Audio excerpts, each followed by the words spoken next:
మాదొక 20 acres land కోర్టులో issue జరుగుతూ ఉంది లాస్ట్ 10 years నుంచి. ఈ 10 years లో లాయర్స్ కి ఎంతో సమర్పించుంటాం. ఆ డాక్యుమెంట్స్ అని, ఈ డాక్యుమెంట్స్ అని, ట్రావెల్ ఖర్చులని, కోర్టు ఖర్చులని చాలానే ఇన్వెస్ట్ చేసి ఉంటాం. 10 years అయినా కూడా ఆ కేసు గెలుస్తామా లేదా అన్నది డౌటే. అయినా సరే ఎందుకు ఫైట్ చేస్తున్నాం అంటే ఆ ల్యాండ్ ఏం మాకు బ్రెడ్ అండ్ బటర్ ఏం కాదు, అది ఉంటేనే ఫ్యూచర్ ఉంటుందని కాదు. మరి ఎందుకు ఫైట్ చేస్తున్నారంటే this fight was started by my grand father. మా తాతయ్య దీన్ని స్టార్ట్ చేశారు. ఆయన చెప్తూ ఉండేది ఎప్పుడు మనమే గెలుస్తాం అని. అన్ఫార్చునేట్లీ ఇప్పుడు ఆయన మాతో లేరు.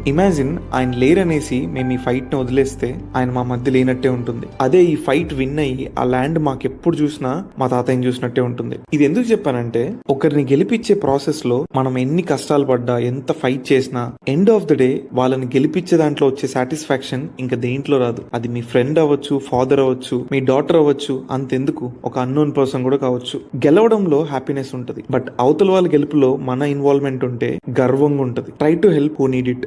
దాని నుంచి మీకు ఏం తిరిగి రాకపోయినా పర్లేదు, బట్ హెల్ప్ చేయండి.